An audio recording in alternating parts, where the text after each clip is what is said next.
Difference. Short service commission విధానంలో భారతీయ నౌకాదళంలో 270 posts fill చేయదలుచుకున్నారు. అవాహి ఇక్కడ పురుషులు స్త్రీలు అంటే male and female, unmarried male and female దరఖాస్తు చేసుకోవచ్చు. బీటెక్ కానీ, ఎంఎస్ కానీ, ఎంఏ కానీ, ఎంబీఏ కానీ అర్హతలు ఉంటాయి. నేవీలో భర్తీ చేస్తున్న ఈ షార్ట్ సర్వీస్ కమిషన్ పోస్టులు executive branch, education branch, technical branch ఇవన్నీ లెవెల్ 10 హోదా కలిగినటువంటివి. పరీక్ష లేకుండా ఉద్యోగంలో తీసుకోవడం ఈ పోస్టుల ప్రత్యేకత. దరఖాస్తు చేసుకున్న వారిని అకాడమిక్ ప్రతిభతో వడపోస్తారు. అందువల్ల యూజీ ఆర్ పీజీలో ఎక్కువ మార్కులు సాధించిన వారు దరఖాస్తు చేసుకుంటే విజయవంతం కావడానికి అవకాశం ఉంది. ఒక్కొక్క పోస్టుకు నిర్ణీత సంఖ్యలో అభ్యర్థులు ఇంటర్వ్యూకి పిలుస్తారు. అవి సర్వీస్ సెలక్షన్ బోర్డ్ ఎస్ఎస్బి ఆధ్వర్యంలో జరుగుతాయి. ఇందులో విజయవంతమైన వారికి వైద్య పరీక్షలు నిర్వహించి తుది నియామకానికి ఖరారు చేస్తారు. వీరికి నేషనల్ అకాడమీ ఎజిమలీలో జనవరి 2026 నుంచి 22 వారాల పాటు సంబంధిత విభాగాల్లో శిక్షణ ఇస్తారు. ఆ తర్వాత మరో 22 వారాలు 22 వీక్స్ అదే విభాగానికి చెందిన కేంద్రంలో తదుపరి శిక్షణ ఉంటుంది. అనంతరం సబ్ లెఫ్టినెంట్ హోదాలో విధుల్లోకి తీసుకుంటారు. ఉద్యోగంలో మూల వేతనం 56,100తో మొదలవుతుంది. కానీ డిఏ, హెచ్ఆర్ఏ ఇతర అలవెన్స్ ఉంటే నెలకు 1,10,000 రూపాయలు జీతం అందుకోవచ్చు. ప్రొబేషనరీ వ్యవధిలో పోస్టును బట్టి 2 లేదా 3 ఏళ్ళు ఉంటుంది. ఈ పోస్టు పరిమితి కాల ప్రతిపాదికన షార్ట్ సర్వీస్ కమిషన్ ఉంటాయి. ఎన్నికైన వారు 12 ఏళ్ళు విధుల్లో కొనసాగుతారు. అనంతరం 2 ఏళ్ళు సర్వీసు పొడిగిస్తారు. అదనంగా అందువల్ల గరిష్టంగా 14 ఏళ్ల పాటు ఉద్యోగ బాధ్యతలు నిర్వహించవచ్చు. ఆ తర్వాత విధుల నుంచి తొలగించబడతారు. నేవీలో పనిచేయడంతో వీరు సులువుగానే సివిల్ ఉద్యోగం పొందగలుగుతారు. ఇకపోతే వీటికి సంబంధించిన పోస్టులు మిగతా వివరాలను మనం చూసినట్టయితే దీని అప్లికేషన్కు లాస్ట్ డేట్ వచ్చేసి February 25. ఆన్లైన్ అప్లికేషన్ February 8 నుండే ప్రారంభమైనవి. ఇక్కడ చూసినట్టయితే ఎగ్జిక్యూటివ్ సంబంధించి చెప్తాను నేను. ఎగ్జిక్యూటివ్ బ్రాంచ్లో జనరల్ సర్వీసెస్లో 60 ఖాళీలు ఉన్నాయి. ఏదైనా బ్రాంచ్లో బీఈ, బీటెక్లో 60% మార్కులతో క్వాలిఫై అయితే ఎలిజిబిలిటీ ఉంటుంది. దీనికి సంబంధించి బీఈ, బీటెక్ 60%తో క్వాలిఫై ఉండాలి. ఇక పైలట్ దీనికి దరఖాస్తు చేసుకోవచ్చు. ఎయిర్ ట్రాఫిక్ కంట్రోలర్ 18 పోస్టులు ఉన్నాయి.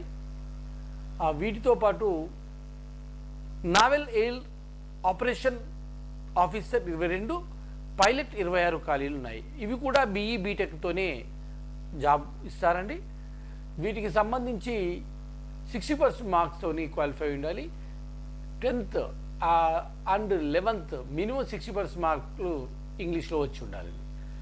ఎవరైతే ఇంటర్ ఆర్ 10+1, 10+2లో కూడా వీళ్ళకు ఇంగ్లీష్లో 60% మార్కులు వచ్చి ఉండాలి. ఇక లాజిస్టిక్స్ సంబంధించి చూసినట్టయితే 28 పోస్టులు ఉన్నవి. వీటికి BE, BTech, diploma with first class ఉండాలి. ఎంబీఏ కానీ, ఎంబీఏలో ఫస్ట్ క్లాస్ కానీ, BSc, MCom, BSc IT first class degree ఉండాలి. లేదా PG diploma in finance, logistics, supply chain management, material మేనేజ్మెంట్లో వీళ్ళు వర్క్ చేసి అంటే అందులో సబ్జెక్టు పరంగా ఉత్పత్తి అయి ఉండాలి. ఎంసీఏ కానీ, ఎంఎస్సీ ఐటీ కానీ చేసిన వాళ్ళు ఫస్ట్ క్లాస్లో ఉద్యోగం ఉండాలి. ఇది లాజిస్టిక్ పోస్టులకి. ఇక ఎడ్యుకేషన్ పోస్టుకు సంబంధించి వస్తే మనము ఎడ్యుకేషన్ బ్రాంచ్లో ఈ విభాగంలో అన్ని కలిపి 15 మనకు పోస్టులు కనిపిస్తాయి. అందులో మెన్ అండ్ ఉమెన్ ఇక్కడ ఉంటాయి. వాటికి సంబంధించి ఈ 15 పోస్టులకు ఖాళీలు ఉంటాయి. వీటికి బీఈ, బీటెక్ కానీ, ఎంబీఏ, ఎంసీఏ, ఎంఎస్సీ చదివిన వారు ఎలిజిబుల్ అండి.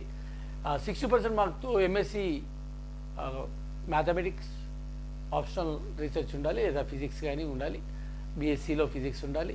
తర్వాత ఎంఎస్సీ ఫిజిక్స్, అప్లైడ్ ఫిజిక్స్లో మ్యాథమెటిక్స్ ఉండాలి బీఎస్సీలో 60% మార్క్స్తో. ఎంఎస్సీ కెమిస్ట్రీ అయితే ఫిజిక్స్ ఉండాలి బీఎస్సీలో. ఇక బీఈ, బీటెక్ అయితే 60% మార్క్స్తో మెకానికల్ ఇంజనీరింగ్, అంటే బీఈ బీటెక్ మినిమం మార్క్తో ఎలక్ట్రికల్, ఎలక్ట్రానిక్స్, కమ్యూనికేషన్ ఇంజనీరింగ్ చేసిన వాళ్ళు ఎలిజిబుల్. అదేవిధంగా ఎంటెక్ చేసిన వాళ్ళు కూడా దీనికి ఎలిజిబుల్. ఎంటెక్,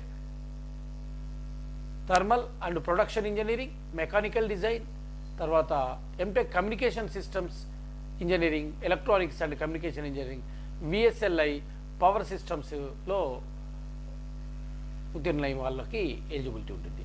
ఇక ఇంజనీరింగ్ బ్రాంచ్కి సంబంధించి, టెక్నికల్ బ్రాంచ్కి సంబంధించి చూసినట్టయితే 38 పోస్టులు ఉంటాయి. వీటికి బీఈ బీటెక్ మినిమం 60% మార్క్స్తో పాస్ ఉండాలి. మెకానికల్ కానీ, మైనింగ్ కానీ, ఇన్స్ట్రుమెంటేషన్ కానీ, ప్రొడక్షన్ ఇంజనీరింగ్ కానీ, ఏరోనాటికల్ ఇంజనీరింగ్ కానీ, ఇండస్ట్రియల్ ఇంజనీరింగ్, తర్వాత control engineering, aerospace engineering, automobile, metallurgy, machinist, instrumental and control సంబంధించిన దాంట్లో అర్హత ఉన్న వాళ్ళు ఎలిజిబుల్. ఇక రెండవది mechanical, electrical branch, general services, GI. ఇందులో 45 పోస్టులు ఉన్నాయి. దీనికి బీఈ బీటెక్తో 60% చేసి ఉండాలి. Electrical, electronics, electrical and electronics, electrical and communications, electrical and telecommunication, applied electronics and communications, instrumentation, electricals and instrumentation control, applied electrical and instrumentation, power engineering, power ఎలక్ట్రానిక్స్లో చేసిన వాళ్ళు eligible. దీనికి 45 పోస్టులు. ఇక నావెల్ సంబంధించినటువంటి కన్స్ట్రక్షన్ దాంట్లో బీఈ బీటెక్లో 60% మార్క్తో ఇంకా పాస్ అయి ఉండాలి.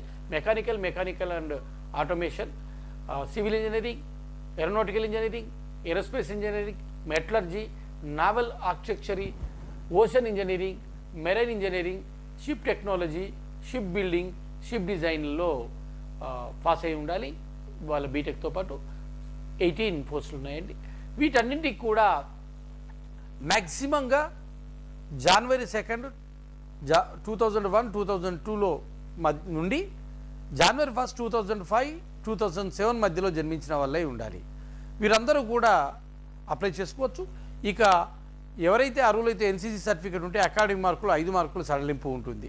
ఇది ఆన్లైన్ చేసుకోవడానికి మీకు 25th ఉంటుంది. వీటికి ఇంటర్వ్యూ కేంద్రాలు వచ్చేసి బెంగళూరు, భోపాల్, విశాఖపట్నం, కలకత్తా ఈ సెంటర్లలో మీరు ఇంటర్వ్యూకి హాజరు కావచ్చు. వీటికి సంబంధించి ఎన్సీసీకి 5 marks relaxation. All the best friends. మీకోసం మరిన్ని ఉద్యోగ విద్యా